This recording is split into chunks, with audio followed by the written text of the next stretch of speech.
होळी झाल्यानंतर ऊन वाढायला सुरुवात होते आणि आमच्याकडे उन्हाळी वाळवणाला देखील मी सोनाली सोनीज किचन मराठीमध्ये आपल्या सर्वांचं खूप मनापासून स्वागत करते। उन्हाळी वाळवण विशेष आपली पहिली रेसिपी आहे बटाटा वेफर्स किंवा चिप्स। आपण यामध्ये तुरटीचा एकही खडा वापरलेला नाही। आपण तुरटीऐवजी यामध्ये एक सिक्रेट पदार्थ वापरलेला आहे, तो मी व्हिडिओमध्ये पुढे दाखवलेलाच आहे।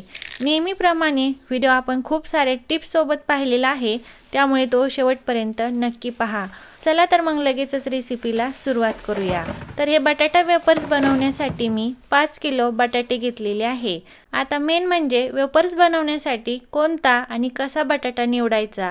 बटाटा निवडताना आपली पहिली टिप आहे, बटाटा मोठ्या आणि लांबट आकाराचा निवडायचा आहे। आणि टिप नंबर 2, बटाटा हा पातळ सालीचा असायला हवा आणि पांढरा शुभ्र असायला हवा, तरच आपले बटाटा वेफर्स किंवा चिप्स छान असे पांढरे शुभ्र बनून तयार होतात। शक्यतो जर तुम्हाला इंदोरी बटाटा भेटला तर तो तुम्ही चिप्ससाठी नक्की वापरा, कारण इंदोरी बटाटा खूप पांढरा असतो आणि त्यामुळे आपले चिप्स देखील छान असे पांढरे शुभ्र दुधासारखे बनून तयार होतात। आता आपल्याला हे बटाटे पाण्यामध्ये टाकून घ्यायचे आहेत। आणि टिप नंबर 3, बटाट्याची साल काढण्याच्या आधी बटाटा आपल्याला पाण्यामध्ये ठेवून घ्यायचा आहे। बटाटा पाण्यामध्ये ठेवल्यामुळे बटाट्याची साल अगदी पटपट निघते आणि दुसरं म्हणजे बटाटा थोडासा कडक देखील होतो। शक्यतो 1 ते 2 तासासाठी हा बटाटा पाण्यामध्ये तुम्ही नक्की ठेवा। तर हे बटाटे मी 1 ते 2 तासासाठी पाण्यामध्ये ठेवले होते। आता आपण याची साल काढून घेऊया। माझ्या हातात जे पोटॅटो शॉर्पनर दिसत आहे त्याच पद्धतीचं तुम्ही देखील वापरा, कारण याने बटाट्याची साल अगदी पटपट निघली जाते। आणि दुसरं म्हणजे आपण बटाटे पाण्यामध्ये भिजून घेतलेले आहे, त्यामुळे देखील हे साल अगदी पटपट निघत आहे। सर्व बटाट्याची साल आपण याच पद्धतीने काढून घेऊया। बटाट्याला जास्त बटाट्याची साल आपल्याला ठेवायची नाही, पूर्णपणे काढून घ्यायची आहे। साल काढल्यानंतर सर्व बटाटे आपल्याला पाण्यामध्येच ठेवायचे आहे। बटाटा पाण्यात न ठेवता वरतीच ठेवला तर तो काळा किंवा लाल पडतो, त्यामुळे साल काढल्यानंतर बटाटा लगेच पाण्यामध्ये टाकून घ्यायचा। तर सर्व बटाट्याची साल आपण याच पद्धतीने काढून घेऊयात।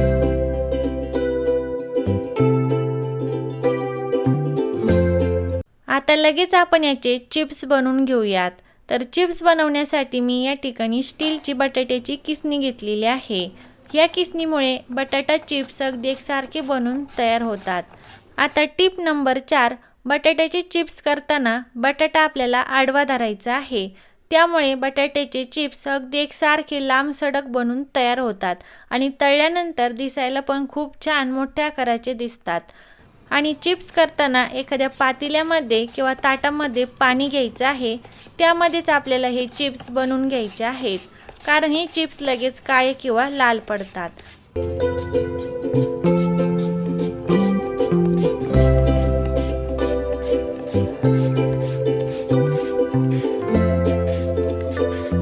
पाण्यामधून आपल्याला हे चिप्स परत दुसऱ्या पाण्यामध्ये टाकून घ्यायचे आहेत। बटाट्यामध्ये खूप मोठ्या प्रमाणामध्ये स्टार्च असतं, त्यामुळे तुम्ही याला जेवढं धुवून घ्याल तेवढे तुमचे चिप्स छान असे पांढरे शुभ्र बनून तयार होतील। आणि जे आपण पातेल्यामध्ये पाणी घेतलेलं आहे ते 2 ते 3 बटाटे किसून झाल्यानंतर आपल्याला चेंज करत राहायचं आहे, त्यामधलं पाणी नंतर खूप खराब होतं। तर सर्व चिप्स बनवून झाल्यानंतर 2 पाण्याने हे चिप्स चांगले धुवून घ्यायचे आहेत। आणि नंतर वेफर्स पूर्णपणे झाकतील इतपत यामध्ये पाणी टाकायचं आहे आणि झाकण ठेवून याला रात्रभरासाठी यामध्ये ठेवून द्यायचं आहे। दुसऱ्या दिवशी सकाळी झाकण काढून पाहिल्यानंतर आपले वेफर्स छान असे कडक झालेले असतात। आता हे वेफर्स आपल्याला परत एकदा 2 पाण्याने स्वच्छ धुवून घ्यायचे आहेत आणि नंतर आपल्याला हे शिजवण्यासाठी पाण्यामध्ये टाकून घ्यायचे आहेत। तर वेफर्स शिजवण्यासाठी मी या ठिकाणी पाणी आधीच उकळत ठेवलेलं होतं, त्यामध्ये चवीनुसार मीठ टाकलं। जवळपास 3 ते 3.25 चमचे मी मीठ टाकलेलं आहे आणि 2 ते 2.5 किलो आपण बटाट्याचे वेफर्स यामध्ये शिजून घेणार आहोत। आता आपला दुसरा सिक्रेट पदार्थ आहे, तुरटीऐवजी आपण या ठिकाणी सायट्रिक ॲसिड वापरलेला आहे, त्यामुळे आपले बटाटा वेफर्स छान असे पांढरे शुभ्र बनून तयार होतात आणि 1 ते 2 वर्ष जरी ठेवले तरी अजिबात काळे किंवा लाल पडत नाहीत। हे सर्व पाण्यामध्ये टाकल्यानंतर एकदा चांगलं याला मिक्स करून घ्यायचं आहे आणि नंतर यामध्ये आता आपले वेफर्स टाकून घ्यायचे। जेवढे बसतील तेवढेच आपल्याला एक वेळेस यामध्ये टाकून घ्यायचे आहे। तर मी हे वेपर्स 2 बॅचमध्ये शिजवून घेणार आहे, त्यामुळे मी अर्धे आधी टाकलेले आहेत आणि अर्धे मी नंतर शिजवून घेणार आहे ह्याच पाण्यामध्ये। आता यावरती झाकण ठेवायचं आणि हाय हीटवरती याला आपल्याला 15 मिनिटासाठी शिजवून घ्यायचं आहे। तर आता 15 मिनिटं झालेली आहे, आपण झाकण काढून एकदा चेक करूयात आपले वेपर्स व्यवस्थित शिजले की नाही। या ठिकाणी हे वेपर्स मी जास्त प्रमाणामध्ये बनवलेले आहे, त्यामुळे मला 15 मिनिटाचं टायमिंग लागलेला आहे। जर तुम्ही कमी प्रमाणामध्ये वेपर्स बनवत असाल तर तुम्हाला कमी वेळ देखील लागू शकतो। तर या ठिकाणी तुम्ही पाहू शकतात वेपर्स छान असा आपला ट्रान्सपरंट झालेला आहे। फोल्ड केल्यानंतर अजिबात तो मोडत नाही आणि नख टोचल्यानंतर अगदी इझिली नख यामध्ये जात आहे। म्हणजेच आपल्याला फक्त 70 ते 80% हा वेपर्स शिजवून घ्यायचा आहे। वेपर्स आपले अगदी परफेक्ट शिजलेले आहेत। आता आपण हे पाण्यामधून लगेच काढून घेऊया आणि एखाद्या आपल्याला चाळणीवरती हे वेपर्स टाकून घ्यायचे आहेत, म्हणजे एक्स्ट्राचं पाणी लगेच यामधून निघून जातं। तर मी सर्व वेपर्स आता यामधून काढून घेत आहे आणि आता आपण दुसरी बॅच पण यामध्ये शिजवून घेणार आहे। त्यासाठी मी यामध्ये थोडंसं मीठ टाकून घेतलेलं आहे, कारण आपण यामध्ये अगोदर एकदा वेपर्स शिजवून घेतलेले आहे, त्यामुळे पाण्यामधल्या मिठाचं प्रमाण कमी होतं, त्यामुळे मीठ टाकलेलं आहे। राहिलेले सर्व वेपर्स यामध्ये टाकून घेतले आणि झाकण ठेवून ते मी शिजवण्यासाठी ठेवून दिले।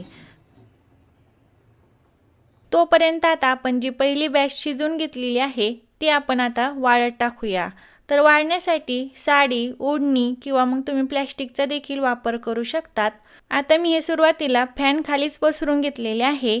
एक दिवस मी असेच याला फॅन खाली ठेवून घेणार आहे। आमच्या इथे ऊन कमी येतं, म्हणजे दुपारून 3 नंतर ऊन येतं आणि 5 पर्यंतच राहतं, त्यामुळे मी सुरुवातीला याला फॅन खाली वाळून घेणार आहे आणि ऊन आल्यानंतर उन्हामध्ये मी याला ठेवून घेणार आहे। शक्यतो वाळवणीचे पदार्थ हे उन्हामध्येच वाळवलेले चांगले असतात, कारण ते 1 ते 2 वर्षासाठी आपल्याला स्टोअर करायचे असतात। ते जर व्यवस्थित वाळले नाही तर मग ते खराब होतात, त्यामुळे होता होईल तेवढं तुम्ही याला उन्हामध्ये वाळून घ्यायचा प्रयत्न करा। तर 2 दिवस हे वेपर्स मी छान असे आता वाळवून घेणार आहे।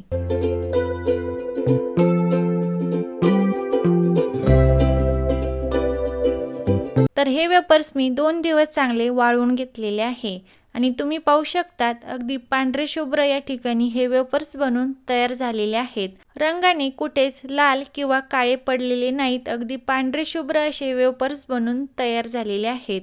लहान मुलांना बाहेरचे पॅकेटचे वेपर्स किंवा चिप्स देण्यापेक्षा घरीच तुम्ही असे बनवून ठेवले तर त्यांना तुम्ही हवे त्यावेळेस तुम्ही तळून देऊ शकतात। आता हे वेपर्स मी तुम्हाला तळून देखील दाखवणार आहे। अगदी दुप्पट ते तिप्पट फुलतात आणि अगदी पांढरे शुभ्र बनून तयार होतात। हे वेपर्स तळून घेण्यासाठी तेल मी अगोदरच गरम करून घेतलेलं आहे। तेल चांगलं गरम झाल्यानंतर गॅस मीडियम हीटवरती करायचा आणि नंतर यामध्ये हे वेपर्स तळून घ्यायचे। तुम्ही पाहू शकतात वेपर्स तेलामध्ये टाकल्यानंतर किती छान फुलून वर येत आहेत, अगदी दुप्पट ते तिप्पट फुलत आहेत आणि अगदी पांढरे शुभ्र दुधासारखे हे वेपर्स बनून तयार होत आहेत।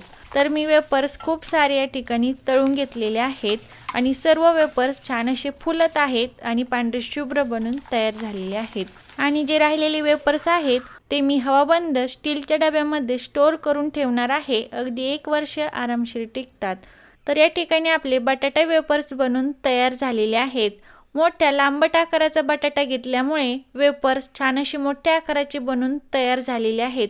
दिसायला अगदी पांढरे शुभ्र आणि चवीला अगदी खुसखुशीत असे वेपर्स बनून तयार झालेले आहेत। उपवास असो किंवा नसो तरी पण हे वेपर्स तळून खायला खूप छान लागतात।